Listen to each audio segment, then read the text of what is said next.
Good morning, students. Today we will study our next kingdom fungi. So, as the name is indicating, kingdom fungi includes all the fungi. जो भी fungi होती है, fungi के बारे में सबने सुना होगा, वो सारी कौन सी किंगडम में होती है? किंगडम फंजाई में। तो सबसे पहले हम क्या करेंगे, फंजाई की सिंपल प्रॉपर्टीज़ करेंगे कि फंजाई में कौन कौन सी खास बातें होती हैं। देखो, सबसे पहली प्रॉपर्टी आती है, it includes heterotrophic organisms. Kingdom fungi के अंदर जितने भी ऑर्गेनिजम्स होते हैं वो सारे कैसे होते हैं? हेट्रोट्रोफिक मीन्स वो अपने फूड के लिए दूसरों पे डिपेंड करते हैं। हम खुद भी देखते हैं, मान लो कोई भी फ्रूट है, वो थोड़े दिन के बाद ख़राब हो जाता है, हम बोल देते हैं उसमें फुई लग गई है, तो वो फुई बेसिकली क्या होती है? फंजाई। तो फंजाई क्यों लगती है उस पर? क्योंकि फंजाई अपने आप अपना फूड नहीं बना सकती, वो हेट्रोट्रोफिक है, वो दूसरों पे डिपेंड करती है अपने फूड के लिए। तो वो उस फ्रूट के ऊपर लग जाती है और उसको खा लेती है। तो वो क्या है? हेट्रोट्रोफिक ऑर्गेनिजम्स है। सेकेंड प्रॉपर्टी क्या आती है? Commonly rotten fruits. फंजाई क्या करती है?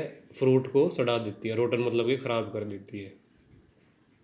Third property, it has many application in industries. जो भी इंडस्ट्रीज़ हैं, कंपनीज़ हैं, उनमें बहुत सारी एप्लीकेशंस हैं, वो काफ़ी जगह फंजाई का यूज़ है। जैसे कि फंजाई से क्या दवाइयाँ बनती हैं, मेडिसिन में इसका बहुत ज़्यादा यूज़ है।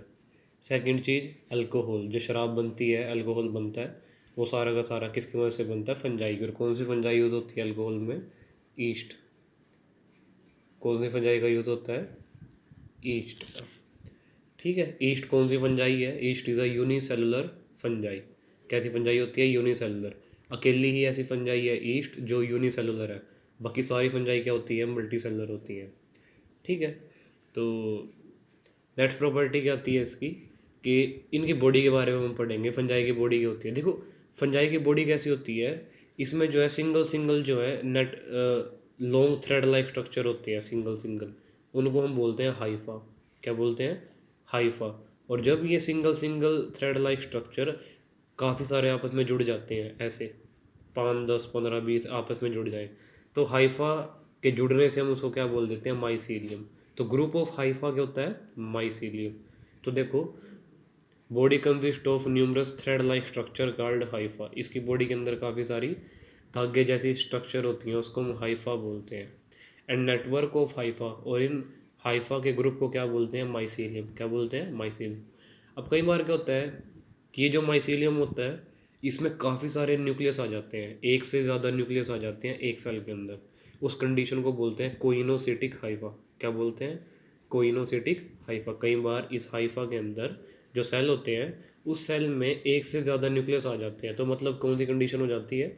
मल्टी न्यूक्लियट कंडीशन हो जाती है वहाँ पर।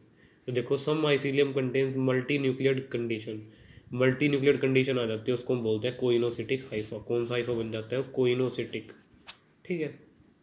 उसके बाद मेन पॉइंट है, जो फंजाई का सेल होता है, उसकी सेल वॉल किस चीज़ की बनी होती है? काइटिन की। किसकी बनी होती है? काइटिन की। ठीक है। जैसे बैक्टीरिया में वो पेप्टिडोग्लाइकन की बनी होती है, फंजाई में काइटिन की बनी होती है, प्लांट में वो सेलुलोज की बनी होती है, और एनिमल्स में सेल वॉल होती ही नहीं है। ठीक है। उसके बाद इसमें आता है नेक्स्ट लाइकन। क्या आता है? लाइकन। देखो, लाइकन और माइकोराइजा, ये दोनों के दोनों क्या है? सिम्बायोटिक एसोसिएशन है। सिम्बायोटिक कह लो या म्यूचुअलिस्टिक रिलेशनशिप कह लो। म्यूचुअलिस्टिक रिलेशनशिप का मतलब होता है कि फंजाई क्या है, अलग अलग ऑर्गेनिजम्स के साथ मिलके एक रिलेशनशिप तैयार करती है, जिसमें दोनों का फ़ायदा होता है, फंजाई का भी और दूसरे ऑर्गेनिज्म का भी। उसको बोलते हैं म्यूचुअलिस्टिक रिलेशनशिप। म्यूचुअलिस्टिक रिलेशनशिप का क्या मतलब होता है? ऐसा रिलेशनशिप जिसमें दोनों ऑर्गेनिजम्स को फ़ायदा हो रहा है, उसको हम बोलते हैं म्यूचुअलिस्टिक रिलेशनशिप। तो देखो, the mutualistic relationship between fungi and algae are called lichen. तो लाइकन क्या होता है? एल्गी और फंजाई आपस में मिलके एक एसोसिएशन तैयार कर लेते हैं, उसको हम बोल देते हैं लाइकन। क्या बोलते हैं? लाइकन। अब इसमें एसोसिएशन क्या होता है? देखो, एल्गी जो काम करेगा उससे फंजाई की मदद होएगी, फंजाई जो काम करेगा उससे एल्गी की मदद होएगी। जैसे कि एल्गी क्या कर सकती है? फोटोसिंथेसिस कर सकती है, तो मतलब कि क्या बनेगी? एल्गी क्या करेगी? मतलब कि फूड बनाएगी। तो फूड बना के ये फूड बना बना के फंजाई को भी देगी। अब फंजाई क्या करेगा? ये साइडों में से न्यूट्रिएंट्स को इकट्ठा करेगा फंजाई और लेके वो एल्गी को भी देगा, तो दोनों एक दूसरे की मदद कर रहे हैं, तो इस रिलेशनशिप को क्या बोल देते हैं, लाइकन। दूसरा फंजाई रिलेशनशिप बनाता है बड़े बड़े पेड़ पौधों की जड़ों के साथ। तो देखो, the mutualistic relationship between fungi and the roots of higher plants. जो हायर प्लांट्स होते हैं बड़े बड़े, जैसे जो एंजियोस्पर्मिक जो प्लांट है, फ्लावरिंग प्लांट है, उनकी जड़ों के साथ फंजाई क्या है करता है, एक रिलेशनशिप तैयार करता है, उसको बोलते हैं माइकोराइजा। अब इसमें होता क्या है, देखो प्लांट ऑब्वियस सी बात है फोटोसिंथेसिस करेंगे, तो वो फूड बना बना के फंजाई को भी देते रहेंगे, और फंजाई धरती में से न्यूट्रिएंट्स को इकट्ठा करती रहेगी और वो प्लांट्स को देती रहेगी, रूट्स को।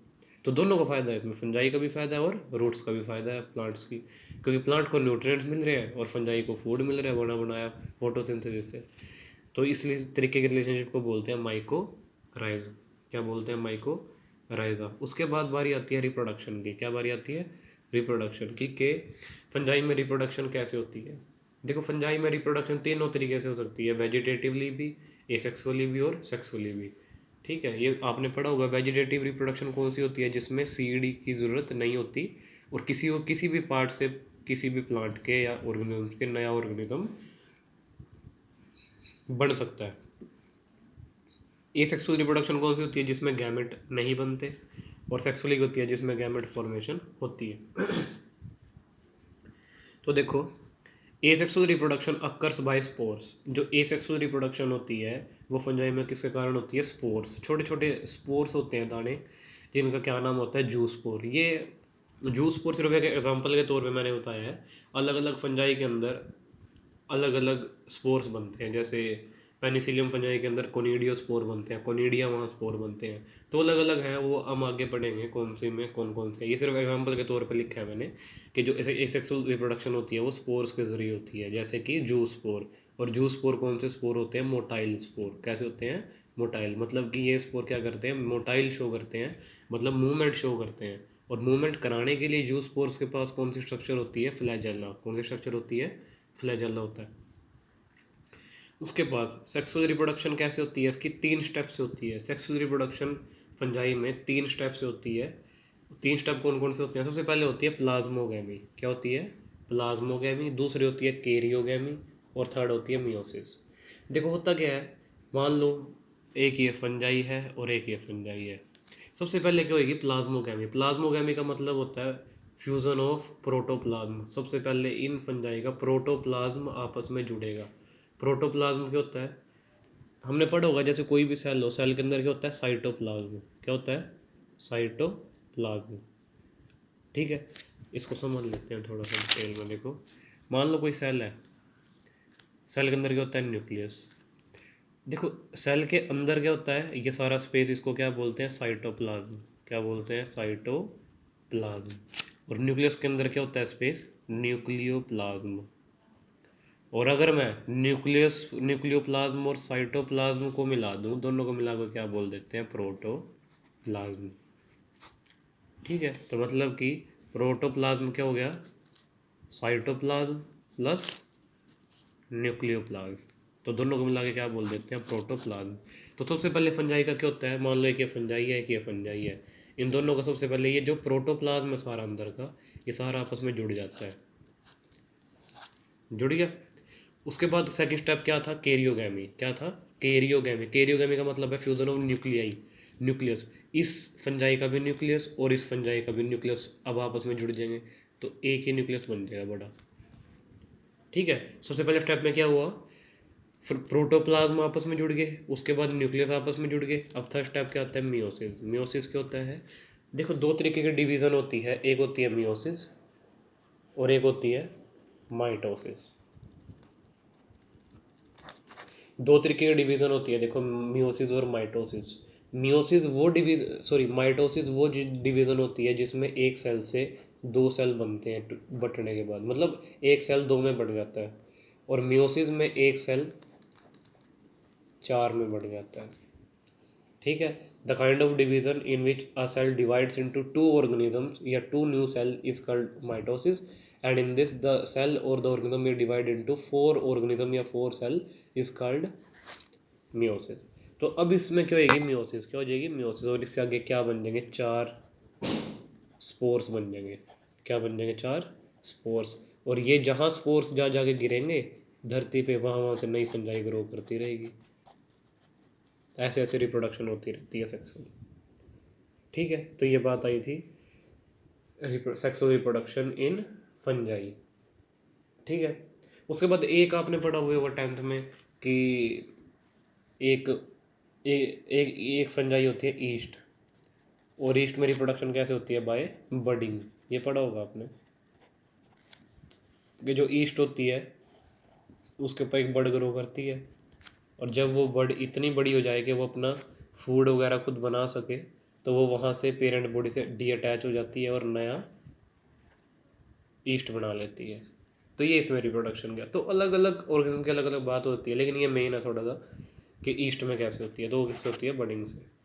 ठीक है, और ईस्ट पे मैं इतना जोर क्यों दे रहा हूँ? क्योंकि ईस्ट क्या है? एक मेन फंजाई है, क्योंकि इंडस्ट्रियली बहुत ज़्यादा यूज़ होती है ईस्ट। ठीक है, ईस्ट का साइंटिफिक नेम क्या होता है? सैक्रोमाइसिस सेराविसे।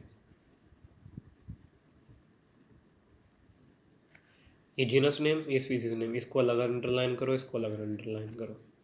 ठीक है, तो इसका क्या है? बायोलॉजिकल नेम होता है। ठीक है, तो यहाँ तक हमने बात की है properties and reproduction in fungi. Next video में हम क्या पढ़ेंगे? इसकी क्लासिफिकेशन ऑफ फंजाई। इसको जो है 4 आगे ग्रुप में बांटा हुआ है क्लासिफिकेशन में फंजाई को। पहला ग्रुप आता है इसमें एस्कोमाइसिटीज़,